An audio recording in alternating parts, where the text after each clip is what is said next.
주신 하나님의 말씀은 베드로전서 3장입니다.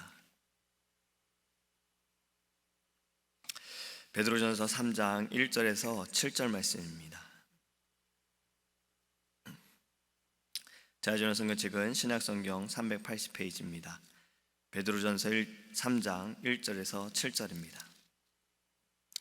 아내들아, 이와 같이 자기 남편에게 순종하라. 이는 혹 말씀을 순종하지 않는 자라도 말로 말미암지 않고 그 안의 행실로 말미암아 구원을 받게 하려 함이니, 너희의 두려워하며 정결한 행실을 봄이라. 너희의 단장은 머리를 꾸미고 금을 차고 아름다운 옷을 입는 외모로 하지 말고, 오직 마음에 숨은 사람을 온유하고 안정한 심령에 썩지 아니할 것으로 하라. 이는 하나님 앞에 값진 것이니라. 전에 하나님께 소망을 두었던 거룩한 부녀들도 이와 같이 자기 남편에게 순종함으로 자기를 단장하였나니, 사라가 아브라함을 주라 칭하여 순종한 것 같이 너희는 선을 행하고 아무 두려운 일에도 놀라지 아니하면 그의 딸이 된 것이니라. 남편들아, 이와 같이 지식을 따라 너희 아내와 동거하고 그를 더 연약한 그릇이요 또 생명의 은혜를 함께 이어받을 자로 알아 귀히 여기라. 이는 너희 기도가 막히지 아니하게 하려 함이라. 아멘. 오늘의 본문 말씀을 읽으면서 혹시 남성분들은 뭔가 기분이 좋고 여성분들은 마음에 불편함이 느껴지셨습니까? 말씀을 읽으면서 왜 아내들에게 하는 말씀은 1절에서 6절까지 6절이나 되는 이렇게 말씀을 하고 있고 남편들에게는 7절 단 한 절로 끝나는가, 혹시 이런 불평을 가지고 계십니까? 여러분, 우리 하나님의 말씀은요 차별이 없으십니다. 우리에게 꼭 필요한 말씀을 하시기 때문에 우리가 말씀을 통해 함께 은혜 받기 원합니다. 그렇기 위해서는 먼저 이 부분을 해결할 필요가 있습니다. 우리 하나님께서 여자를 무시하고 남자만을 하나님께서 세우시는가? 이제 막 예수님을 믿는 분들이 성경을 읽으면서 사실 이 부분을 많이 이해하지 못한다고 합니다. 여러분들에게 이런 질문을 받는다면, 성경에는 왜 이렇게 남성 우월적인 것만 있습니까? 하나님께서 남자들만 사랑하십니까? 특별히 사랑하십니까? 라는 이러한 질문을 받는다면 여러분은 무엇이라 대답하시겠습니까? 답은 그렇지 않다라는 거지요. 우리 하나님께서는 남자나 여자나 동일하게 대하시고 동일하게 사랑하십니다. 만약에 성경이 여자를 무시한다면요, 성경에 나오는 여성들은 우리가 무엇으로 설명할 수 있겠습니까? 하나님께서는 한나를 통해 이스라엘의 마지막 사사를 사무엘을 하나님께서 세우셨고 낳게 하시고, 사무엘을 통해 이스라엘 백성들을 통해 이스라엘에게 왕을 세워주셨습니다. 여리고성을 무너뜨릴 때에도 하나님께서는 그곳에 기생 라합을 또 구하셨고요. 그리고 우리가 알고 있는 에스더 여왕, 이 여왕을 통해서 말살 당할 뻔한 이스라엘 민족을 하나님께서 또 구하셨습니다. 그리고 예수님께서도 십자가에서 그 고통을 받으시면서 고난 가운데서도 어머니 마리아에 대해서 염려하셨습니다.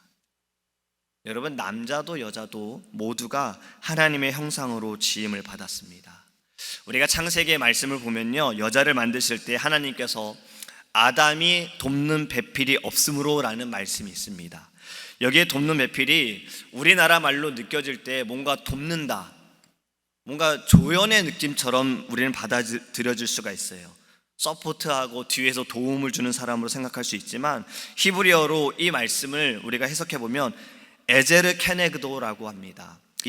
이 말을 영어로 보면요, helper according to Adam, 그러니까 아담과 동등한 위치에서 아담과 함께하는 자, 아담을 돕는 자, 맞춤형 도우미, 어울리는 도움을 주는 자. 그렇기 때문에 여자는 남자의 부속물이 아니고 함께하는 자, 함께 주님의 영광 위에 나아가는 자. 아담이 혼자 있는 것이 하나님 보시기에 좋지 않기 때문에, 독처하는 것이 좋지 않기 때문에 돕는 자, 함께하는 자를 붙여주셨다는 겁니다. 그렇기 때문에 우리가 성경을 읽을 때요, 특히 오늘 같은 본문의 말씀을 읽을 때에는 우리나라나 서양이나 역사적으로 여성들이 받아왔던 그 피해와 편견은 다 벗어버리고 본문을 대하는 것이 좋습니다. 오늘 본문의 말씀의 시작이 이렇습니다. 아내들아, 이와 같이 하라. 이와 마찬가지다라는 말씀으로 해석할 수 있는데, 그것은 바로 앞에 있는 구절과 연결이 되어지는 겁니다. 우리가 어제까지 나누었던 이 베드로전서 2장의 말씀과 계속해서 연결이 되어지는 것인데, 하나님을 믿는 사람들은요, 하나님과 우리와의 관계가 주인과 종의 관계도 되어지고 또 목자와 양의 관계가 되어지는 것처럼 가정에서도 이러한 관계가 있음을 지금 말씀하고 있는 것입니다. 그러면서 아내에게 지금 당부하기를 남편에게 순종하라. 여러분, 이 말씀은요, 바울도 비슷한 말씀들을 많이 했습니다. 골로새서 3장 18절에 보면 아내들아 남편에게 복종하라, 이는 주 안에서 마땅하니라 하였고, 또 에베소서 5장 25절과 26절에는요 아내들이여 자기 남편에게 복종하기를 주께 하듯 하라, 이는 남편이 아내의 머리됨이 그리스도께서 교회의 머리됨과 같음이니 그가 바로 몸의 구주시니라. 할렐루야. 이 말씀은 남편이 아내보다 뛰어나기 때문에 아내들에게 남편에게 순종하라, 복종하라 라고 말씀하고 있는 것이 아닙니다. 우리 하나님께서는요 질서의 하나님이십니다. 가정의 질서를 온전히 세우시기 위해 아내들에게 지금 말씀하시기를 남편에게 복종하고 순종하라라고 말씀하고 있는 겁니다. 여러분, 질서가 없는 것, 다시 말하면 무질서, 이 무질서한 사회가 되어지면, 세상이 되어지면 이 땅은 어떻게 되어지겠습니까? 사실 우리는 성경을 통해서 질서가 없는 세상을 볼 때, 혼동되어지는 세상, 카오스라고도 말하죠. 그런 세상들을 볼 때 하나님께서 보실 때 아름답지 못하여, 기쁘지 못하여 심판하실 때가 있으셨습니다.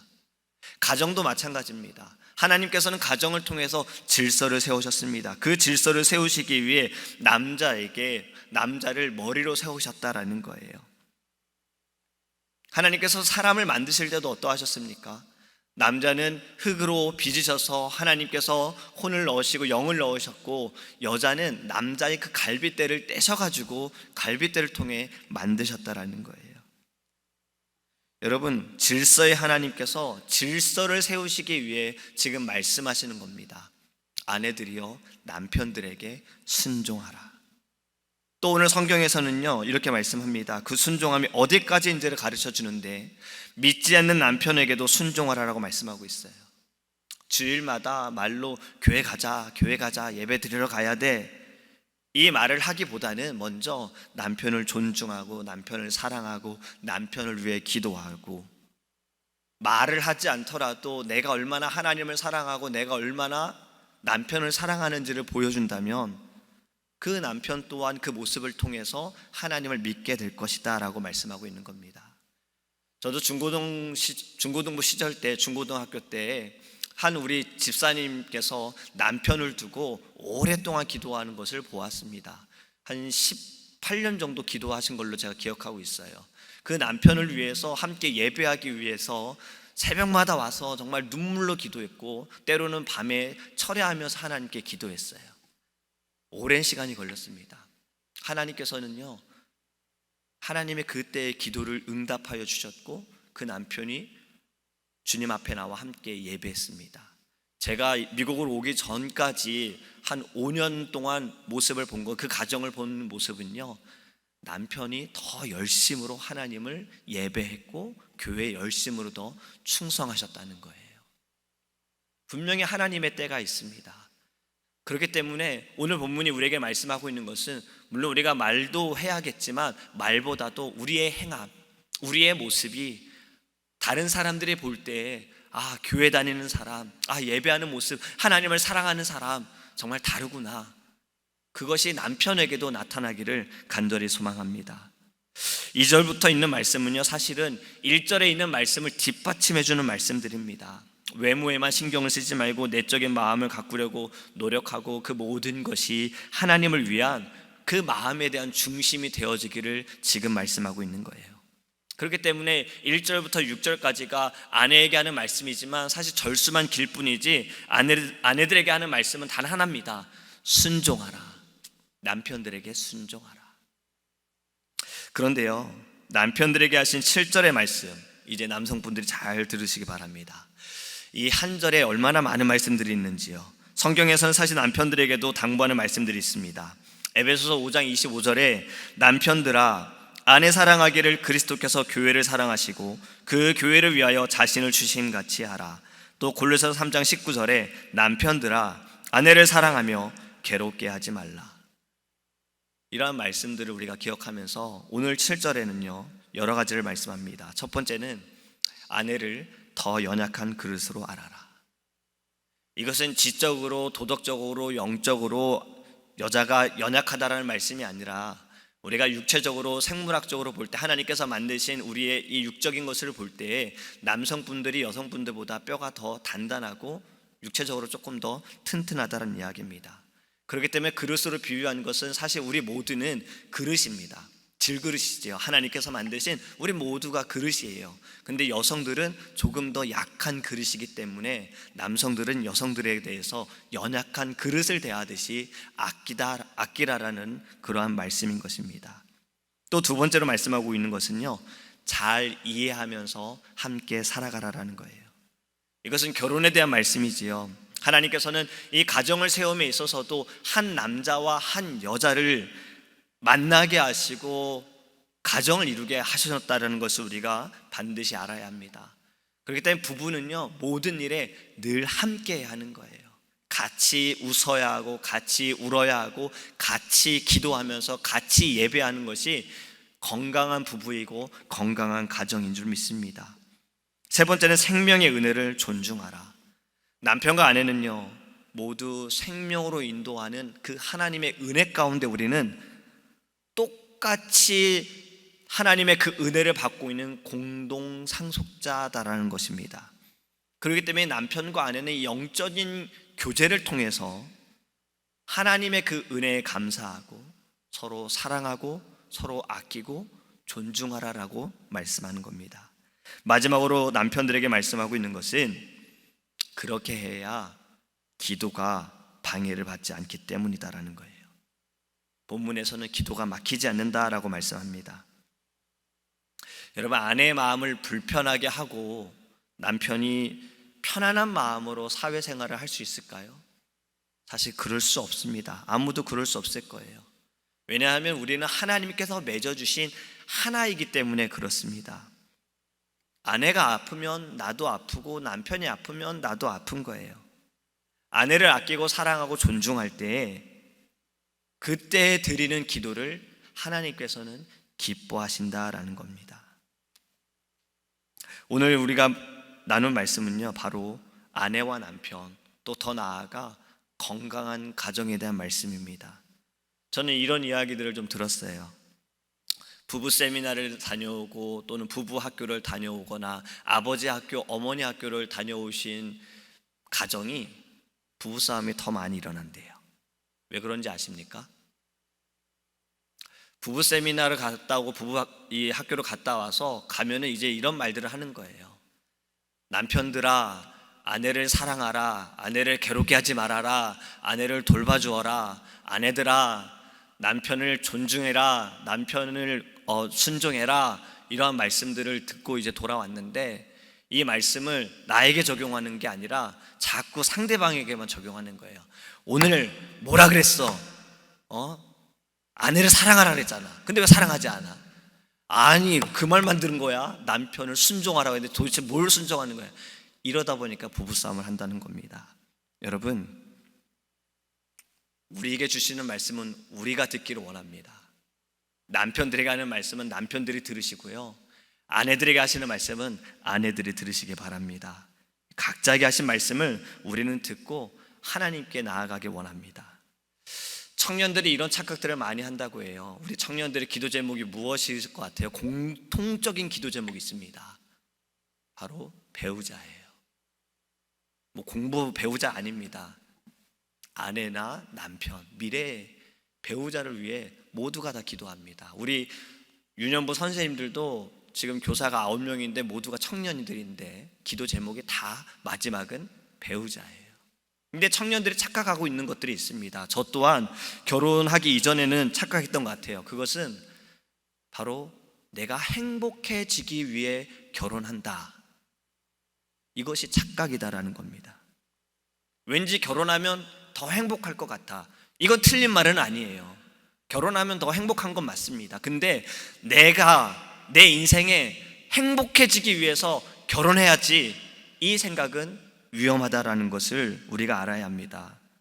이번 주에 우리가 계속해서 말씀을 나누었던 것처럼 우리가 결혼하는 것은 내가 행복하기 위한 것이 아니라 우리가 함께 주님 가신 그 길을 가기 위해서, 고난의 길을 가기 위해서, 이 가정을 통해서 하나님께 예배하기 위해서, 영광 돌리기 위해서 우리는 결혼한다라는 것, 이것을 반드시 알아야 합니다.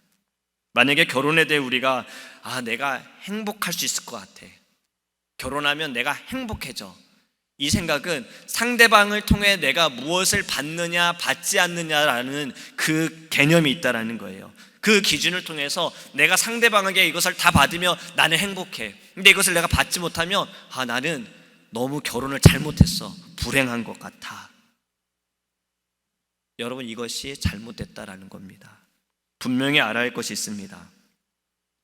아내가 남편에게 순종하고, 지금 성경에서 계속 말씀하고 있는 것처럼, 우리가 말씀을 나누고 있는 것처럼 성경이 우리에게 말씀하는 것이 아내들에게 남편에게 순종하고, 남편들에게 말하기를 아내를 사랑하고 돌보아주고 그리고 아껴주라는 이 말씀이요, 상대방의 자격이 있기 때문에 하라라는 것이 아닙니다.